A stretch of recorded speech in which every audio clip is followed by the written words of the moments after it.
والسلام عليكم ورحمة الله. كيف كلنا وحالها طيبين؟ كيف يبدأ الفيديو؟ بس سهلة.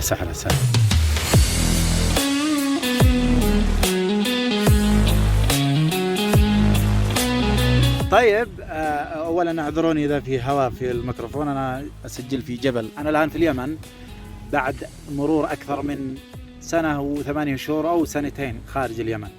فأنا الآن في اليمن لي حول 20 يوم، أقل من 20 يوم. حبيت أني أشارك معكم انطباعي عن الوضع في اليمن حاليا، كيف الناس عايشين، وش اللي لقيته هنا. فخلوني أشارك معكم فلوك أول يعني رحلة لي إلى الوادي. اليوم بمشي أنا وشامخ ولدي، راح يجيب لي الجزمات، نسيت أكرمكم الله وعز، جبت معي جزمات الحمام أعطيتها إياه يروح يبدلهن. ما انقدمت لها هنا لمظلالها، راوحت لك لا ما قدرت تجي لقيت نضالك معهن خضر مسربة. ايش تبيعيه بابا؟ شوف يا شامخ، ذا لا حقاتي وذا لا حقاتك. كيف هنا كل ما جبت لك بدلة قطبتها. وين ذي معك ملان بيت؟ يلا قوم هي. طيب، اولا بكلمكم عن الأرض أرض الله، أرض طيبة مباركة، برغم إهمال الناس لها وبرغم استعباد الناس لها بشكل مؤذي. يعني مثلا تخيلوا إحنا الآن في جبل، شوفوا القمايم وين وصلت في كل مكان. يعني حتى الجبال ما سلمت من أذى الناس، الجبال رؤوس الجبال ممتلئة بالقمايم. ومع ذلك هذه الأرض المسكينة مثمرة، والأمطار تجيها من فترة لفترة، وإذا أحد زرعها تثمر بأجمل شكل. يعني هي المتنفس الوحيد لنا في هذا الوقت بالذات، يعني تطلع فيها تروح عن نفسك شوية. هي الشيء الأقل تلوثا في هذه القطعة من الكوكب. يعني عادها أقل تلوثا من البشر ومن المدن ومن الشوارع. الأرض تلقاها لا بأس على طبيعتها والحمد لله. وهذا من الأشجار الغريبة اللي هي متواجدة بكثرة في منطقتنا، احنا نسميها شرفة. نعرف ايش نوعها، ايش فصيلتها، ايش الفوائد المستخرجة منها. شوفوا فيها هذه المادة سبحان الله اللي زي اللبن. شوفوا أول ما تضغطها تطلع منها. شوفها في يد شام، إذا أحد يعرف عنها شيء يسدح لنا المعلومات في تعليق.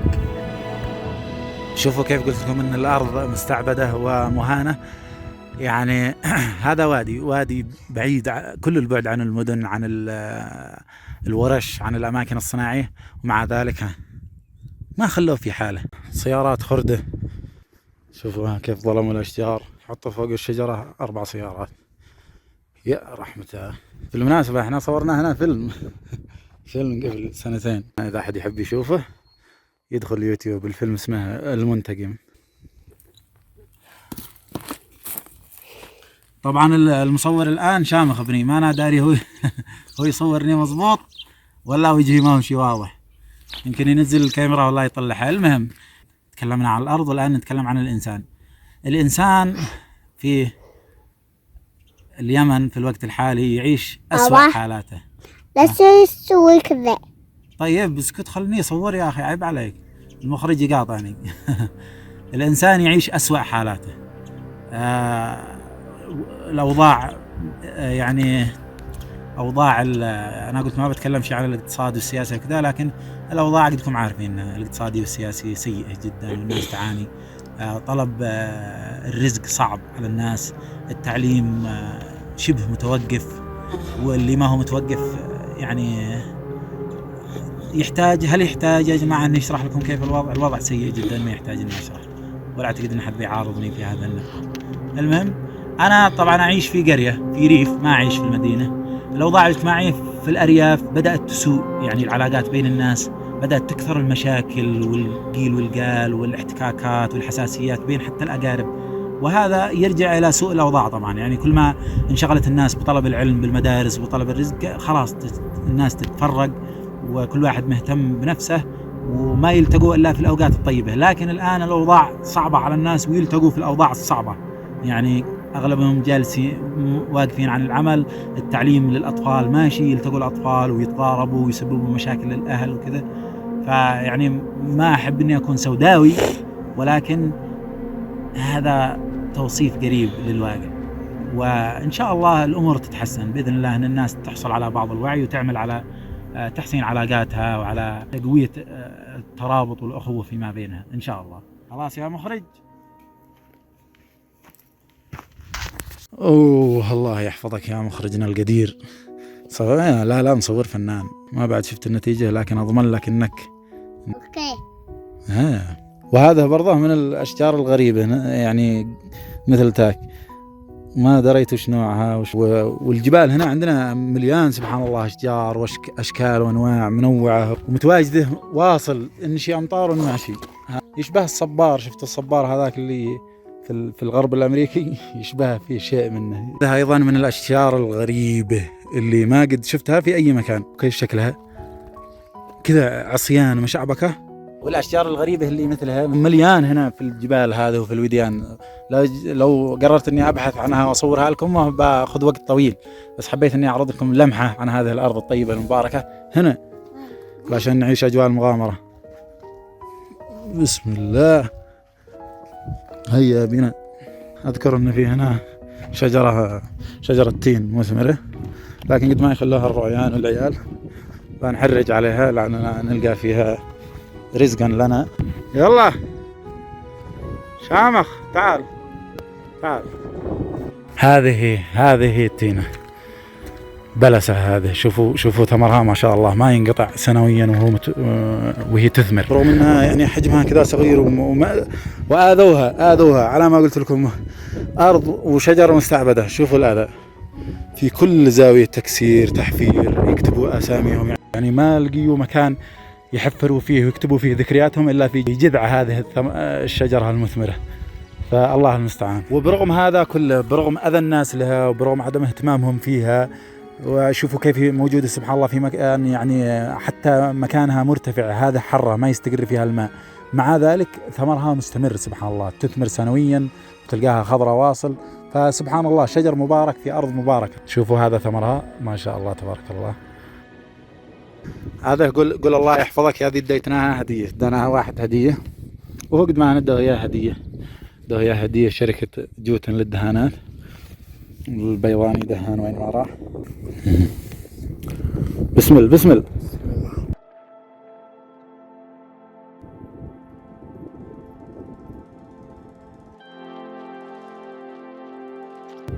الله أكبر الله أكبر.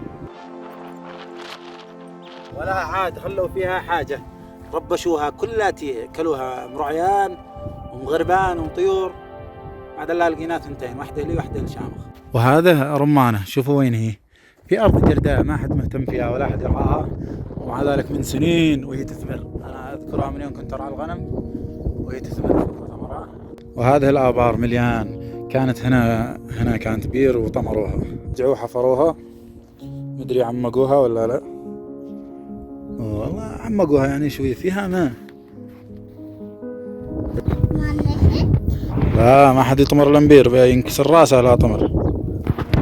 هنا كانت ماكينة، لا تكون شي تجي لعند انبير. تمام.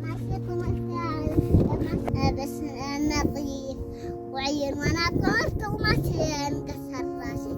المهم حفرة صغيرة ماشي مثل منبير راح كباري، لا طمرت بينكسر راسك. حفرة صغيرة سهل.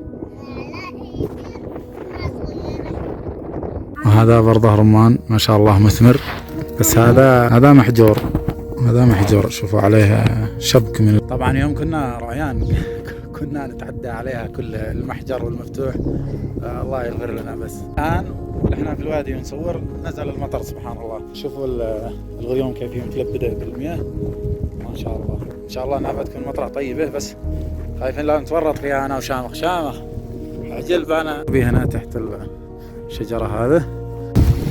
الآن في مطر مدري تشوفوه، ما بيظهر شيء في التصوير بس بحاول. شوفوا القطر، المطر مستمر بالهطول، وأنا وشامخ محبوسين هنا تحت الشجرة هذا.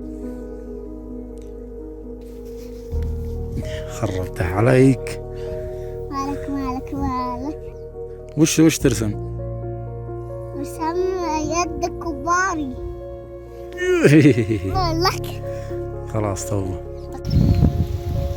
السماء متلبدة بالغيوم. ايش رايك في تدخلات بوتين في جزيرة القرم واوكرانيا؟ متدخل. فهمني، بوتين يسعى إلى إعادة أمجاد الإمبراطورية الروسية القديمة، لكن المشكلة أنه بيأثر علينا من الناحية الاقتصادية ومن الناحية الجغرافية يعني. خلي منها. نرجع هنا طريقنا هنا شوف المطر. تعال بس استخبى هنا يلا تجنبنا هنا شوية لا ما قد المطر يخف بالمشي. نسينا برادتنا هنا عند البلس هذا، عادها ولا شلوها؟ بسم الله الرحمن الرحيم.